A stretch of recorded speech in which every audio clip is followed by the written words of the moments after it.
Hello, hello, hello. Hello, everyone. My name is Mark Kageyama, and I'd like to welcome everyone here to Be Your Own Hero. And we're taping this on a Saturday, and we're going to post this on Tuesday. And hopefully everybody is having a great week. And my health is getting better by the day and working on it very hard every day. So making slow progress, but making progress, and that's the important thing. I am so happy and honored to have Dr. Janet Palmer, who is amazing, absolutely amazing. And I'd like to bring her on at this time. Dr. Janet, please introduce yourself and share a little bit about who you are. Thank you so much. I'm totally honored to be a part of your community. And I am always so amazed at how a simple thing as either requesting or accepting a connection on a social media platform, for us, it was LinkedIn, and how rich that seeming one-dimensional connection can be. And the relationship that has evolved and continues to evolve as a result of our both accepting connections with each other has been invaluable. And so I am truly, truly humbly honored to be a part of your community and a part of your LinkedIn connection. Oh, thank you so much, Dr. Janet. Please share with us what you do, and let's dive into the topic, why you are a cancer warrior and a cancer champion. Thank you. I am a life coach, and I have been that both for individuals and for corporations for about almost 20 years now. I was a school psychologist with a private practice, and I kind of failed at therapy and psychology, and basically did because the family that I clocked into was totally ahead of their time and reared us in a sense where labels did not define us. And they looked at the individual and expected you to be living your created purpose. My younger brother, by 5 months, was diagnosed with Down syndrome or developmental disabilities. And we clocked into a family that said, okay, you're a member of this family and you will have chores and you will have expectations. And the higher they would set the bar, the higher John would accomplish. And we would have these family dinners and holiday gatherings, and everyone is sitting at the table, solving the world's problem. And John would come up with a one-liner that just summarized or enriched the conversation tremendously. And everyone would look at him like, wait a minute, you may have a 60 IQ and you just said what you just said? How is this even possible? And so that began for me that sense that two things are possible. If one's heart and mind is held and cherished and valued, the possibilities are endless. And if we work from a place of richness and creating an environment of love and exposure, again, possibilities are endless. And so that then began to morph my approach to being the emotional navigator for people. And so that's how I see myself, as an emotional navigator for those that are allowed to cross my path. That is beautiful. By the way, I want to point out to everybody, look at that incredible smile. She has just a beautiful, beautiful smile. So thank you for sharing that with us as well. Thank you. Thank you. And folks, I did not pay him. His in the mail. It has still to be written. Let's put it that way. That sounds great to me. So we're here to talk, start the conversation about what happened in your world when you got diagnosed with cancer. Well, I am someone who sticks very, very, very stringently to the beginning of the year as a time of renewal, reflection. And so my annual evaluations are usually done between January and February each year for as long as I've known myself. And for whatever reasons in 2021, that got delayed. And it really was not COVID related at all. There was just a delay. Things were just happening in my life. And I just did not get my annuals. And so my PCP reached out to me and said, this is not like you. Is everything okay?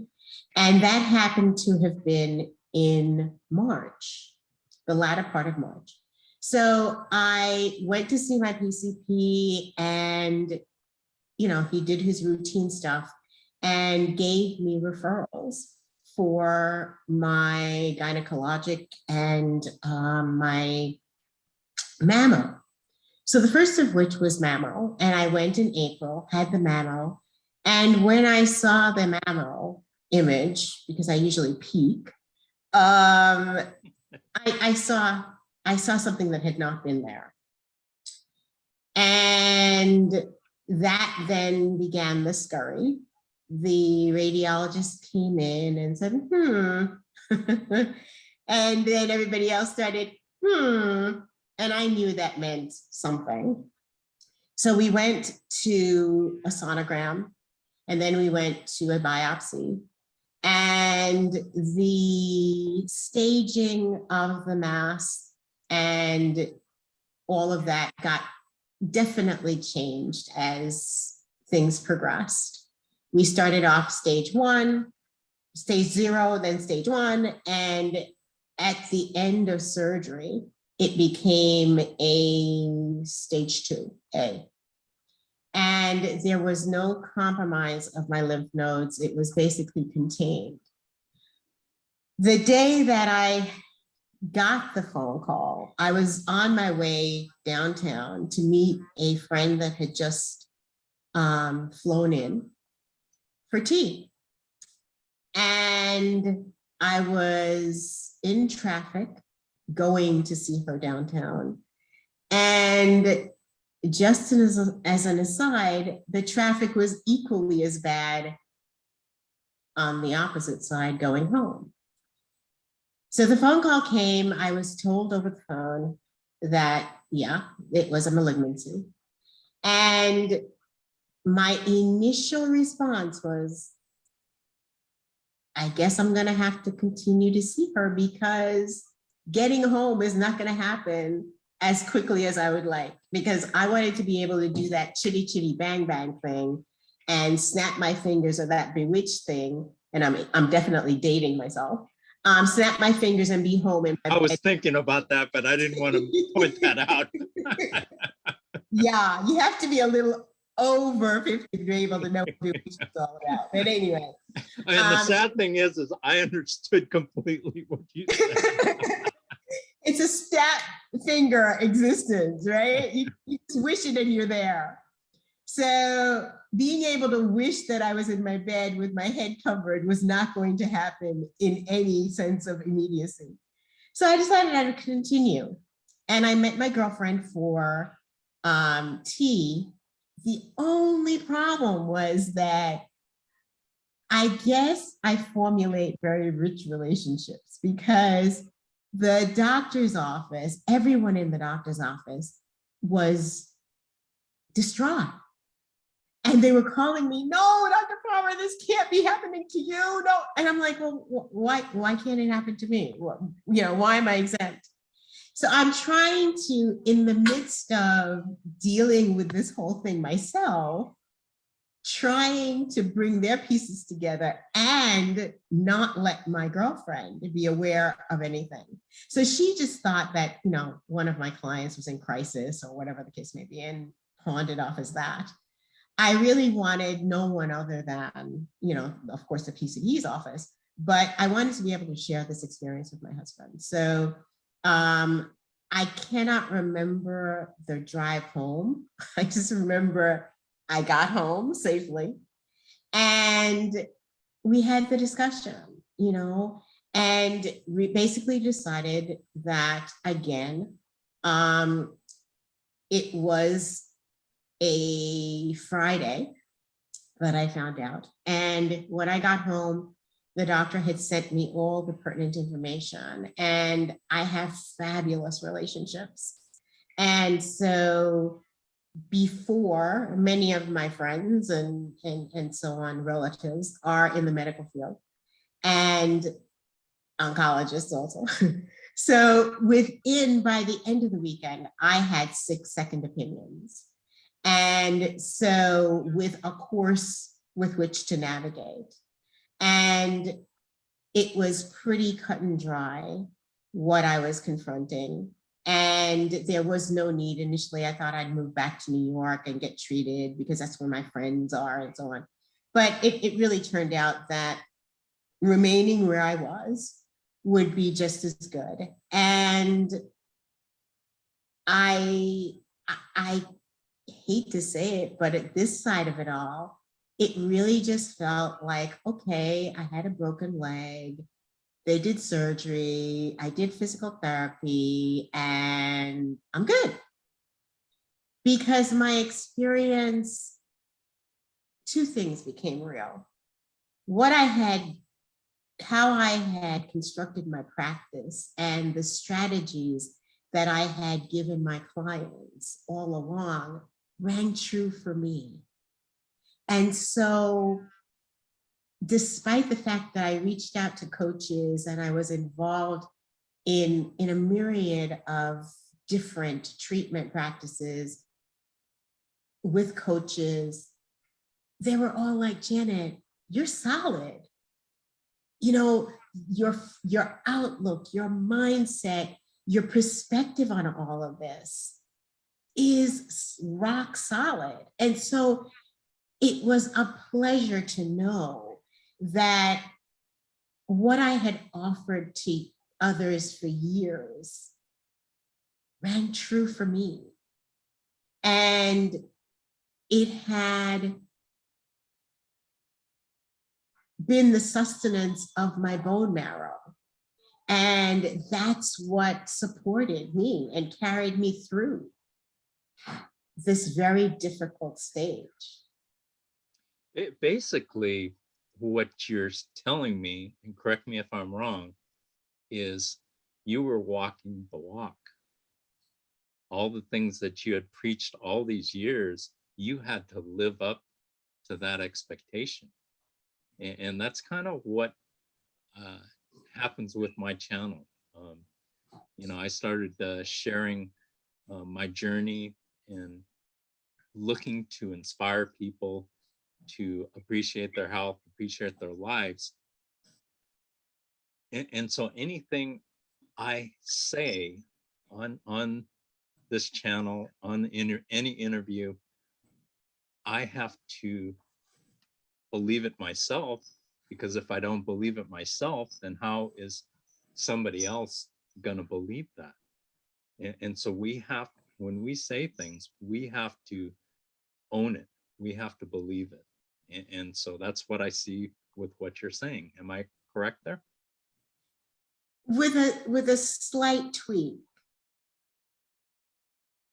I personally don't feel that I was now being called, because of the diagnosis, to actualize those strategies. They were very much an integral part of Janet. And so it was as if that framework, those strategies were tantamount to the fact that I still had use of my hands. I still had use of my eyes, pre-diagnosis as I did post-diagnosis. And so the philosophy, the how to was still as much an integral part of me as my name was. What? So when you got your diagnosis, I mean, in my case, for me, when I got my diagnosis, at that point, I knew that something was, leading up to it, because I was doing so much testing and everything like that. I knew that something was wrong, because they wouldn't be doing all this humane stuff to me without any reason. And so I knew that in my heart, that's what she was going to tell me, my oncologist. And so I was mentally ready for that office visit when she sat my wife and I down and told me about my diagnosis. She basically said that, your cancer is so bad, I can't cure you. And I said, okay. And but what that did was it triggered in me a call to action. And I knew that I would have to move and act on my own behalf, because I think what a lot of people do is they give the soul of themselves to their doctor. And I wanted to go beyond that and do much more. Half the things that most of the things that I've done, I didn't even tell her I was doing. She just knew I was crazy. and we butted heads like crazy until she realized how serious I was. I wasn't just, I was on time for every appointment, every office visit, every hospital visit. And so she knew certain things about me, that I was on time, that I was concerned, that I was very invested in my own health. And so that's what helped me was getting that diagnosis. It was the trigger to move and to go and to act immediately. And one of the things I did was I totally changed my diet. And a friend of mine who's a nutritionist basically said, unless you change your diet, you're going to die. And so I took all of these people that were surrounding me, and I surrounded myself with some amazing, amazing people who I am so grateful for, who helped basically save my life. So basically, could you share, what went through your mind when you got your diagnosis moving forward? How did that propel you into your journey? Well, it was not expected. I am pretty healthy. I never had any other illnesses. I at that point was 63 and wasn't taking anything other than vitamin D. I haven't homeopathic address to any malady, have always had that my whole life. And I'm an exerciser and eat healthfully. And so this was really very unexpected. And after I got off the phone with my PCP, he was also shocked. I mean, he's like, Janet, this cannot be you. And so I got off the phone and still had enough time between where I was and where I was destined to be going to really just say, okay, God, the only one that seems to be caught off guard here is me. And so I just need to know that if you're allowing this to happen, then there's nothing for me to worry about, right? And the answer came back, yeah, this is conversation between God and the devil. And have you seen my servant Janet? And so that comfort then empowered me to say, okay, so it's not going to kill me. So how are we going to do this? And I basically said, this is not one of the things I would have chosen for Janet at all. Okay. I'm just saying, I think you have a little bit more confidence in me than I have in myself. Nonetheless, armored with his acknowledgement that he was not caught off guard, that then empowered me to walk on faith and walk assured that from my belief system, this is something that he knew even before my mother and father knew me. And so if he was that confident about my ability to sustain this and live beyond this, then I needed to grow into what it all meant and its purpose. And so that then became a new foundation upon which I stood and upon which I knew I was going to be victorious. Cancer never scared me. What scared me was chemo, because the imagery of shows that I had unfortunately watched as a youngster, or a younger person, a younger Janet, depicted chemo as something that just wiped you out. And I remember saying to my husband, we're going to have to put a new porcelain chamber in front of the toilet and another one where it is, because my head is going to be in one, and the customary action is going to happen with the other, because I just knew I was going to be just debilitated by chemo. Interestingly enough, for me, that wasn't the case. I was able to exercise as I had been up until my 9th to 10th treatment of 12 with chemo. And I was never nauseated. I was, the only thing I lost was my hair. And I had been dress rehearsing that one for my whole life, because as long as my hair would get to my shoulder, I'd cut it. So I had gone from long to short my entire life. The only thing I had never practiced was being bald. And so when my hair went, I just rocked it. I decided that I was going to wear different earrings in each ear, which I started then, and I continued, and really began to define myself as different and extraordinary and an overcomer. So that's the long to the question that you asked. I love it.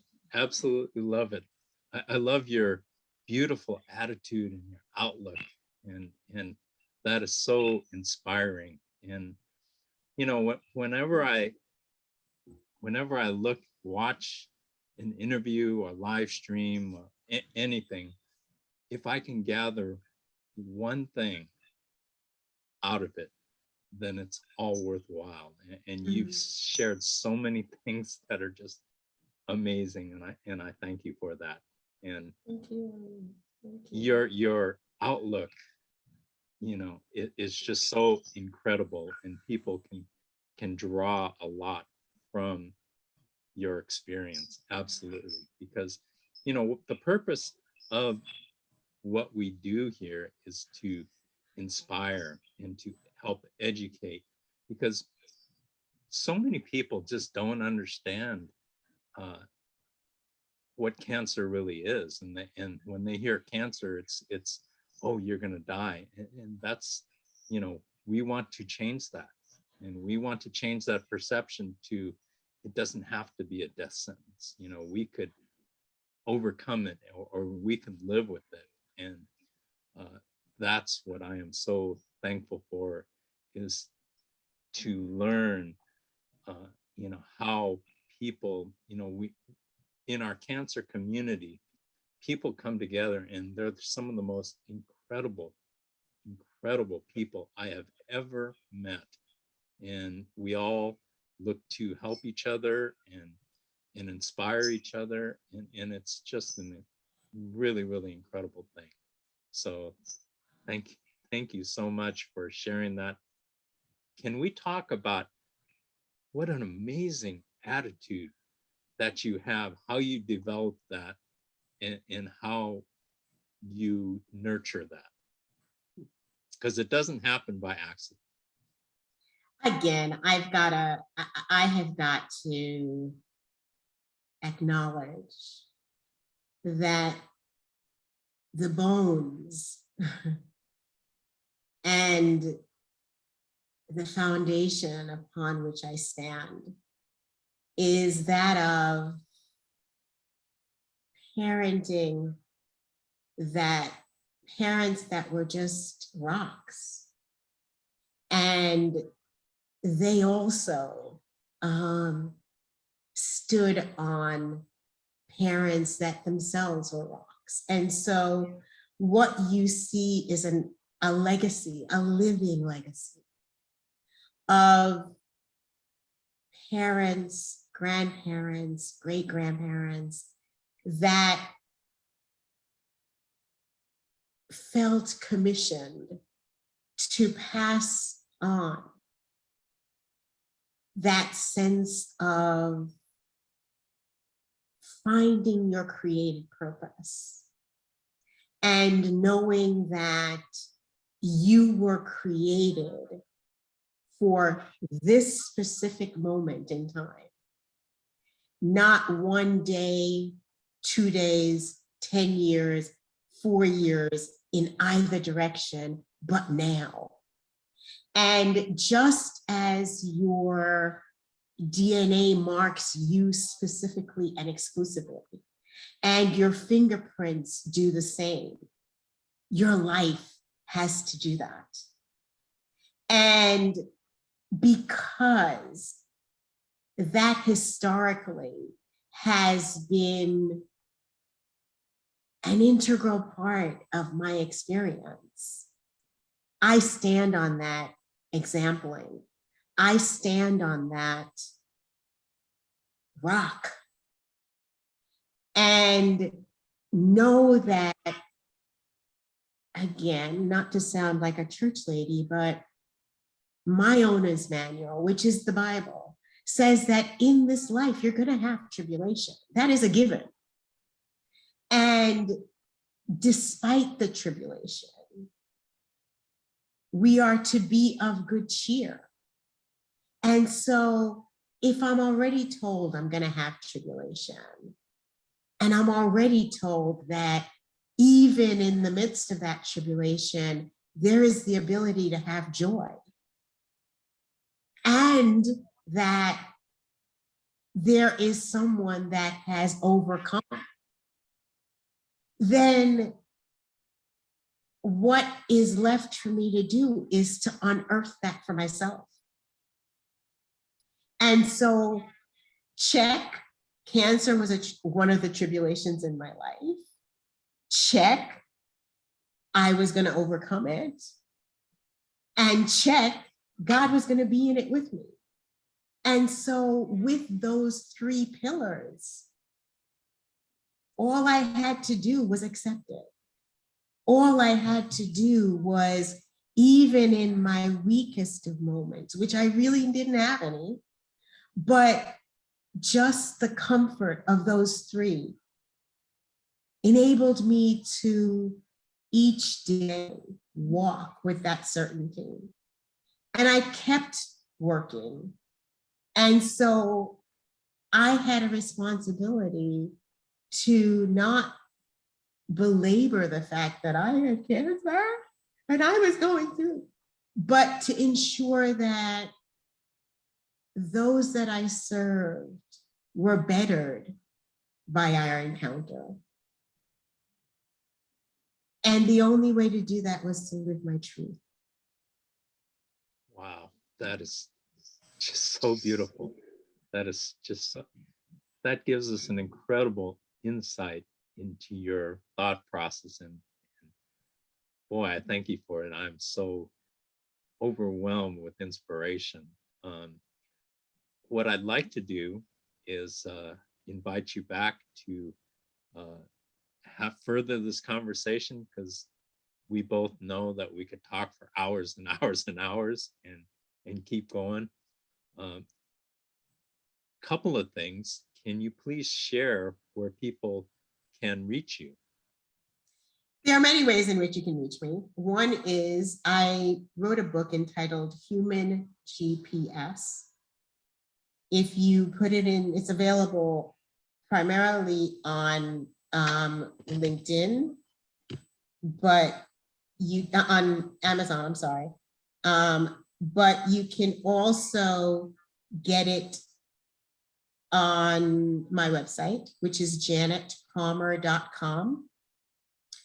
And you can schedule a virtual cup of coffee with me.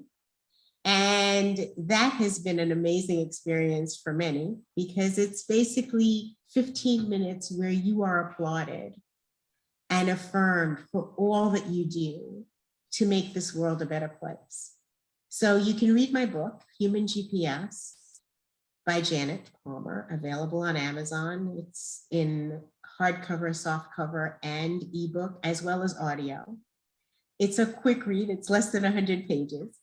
And if you want to work with me, you can, again, go to janetpalmer.com and we can begin the journey together. That is awesome.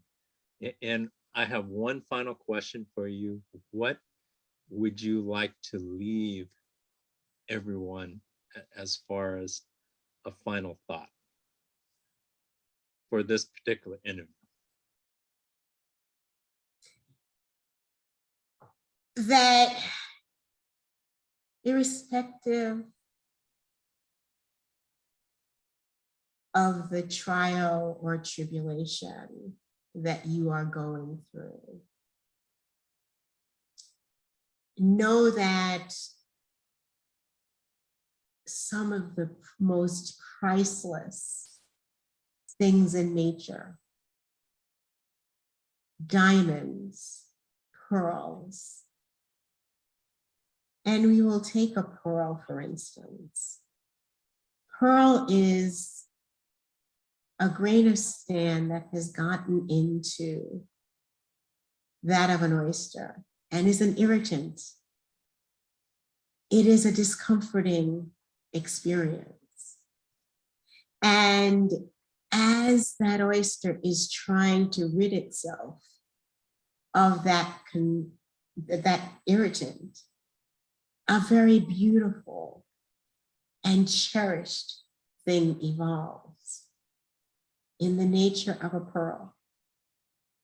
And so regardless of where you are right now, that which irritates, that which seems burdensome, as does the pressure on a piece of coal become a cherished diamond, look for your opportunity to be cherished, to be tremendously valued on the other side of your pressure or of your irritant, because the world needs your other side experience.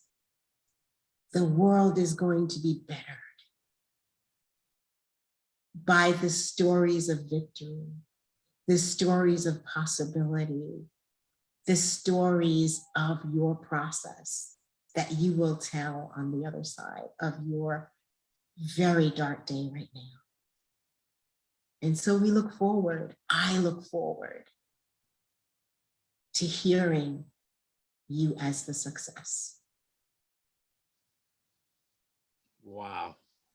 Thank you so much. I mean, there is so much that we discussed that people could gather incredible nuggets of wisdom. And so for all of that, we thank you.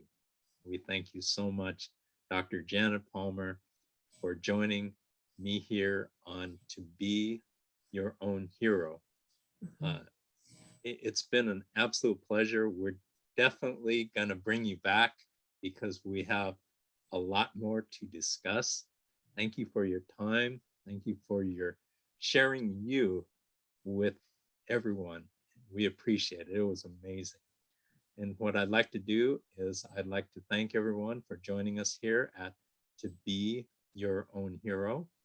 And whatever's going on in your life, you know, we live in a very, very divisive world with craziness and negativity and pressures coming from so many different directions. But we could still help make this world a better place by contributing positivity and doing small things for the people around us, or big things, whatever that may be, but inspiring people and helping people to come together. And instead of shutting somebody off because they have a different opinion, work towards a solution. I had that with a friend of mine this week, and we totally didn't agree on politics, and I just said, we're texting back and forth, and I said, look, we've been friends a long time, and there's no use for us to divide and separate over something as ridiculous as politics when we've been friends for so long. So why don't we not discuss that and just talk about other things? And he agreed. He said, yeah, I totally agree. And so respect, if we can respect our fellow man and appreciate our fellow man and appreciate our friends and give them the space and the respect that they deserve and that we deserve, we can help make this world a much better place. Because that's what we need. Is we need people, instead of dividing, we need people to come together to make this place that we call Earth a much better place for all of us to live, and for our kids to have a great place to live as well. So with that, I really want to thank you very much for sharing me with your community.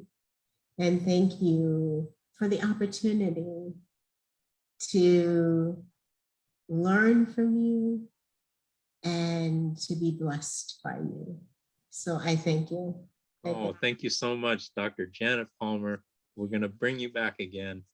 We love your spirit and we love you. Thank you so much. And with that, we shall see you next time on To Be Your Own Hero. Thank you very much. Oh.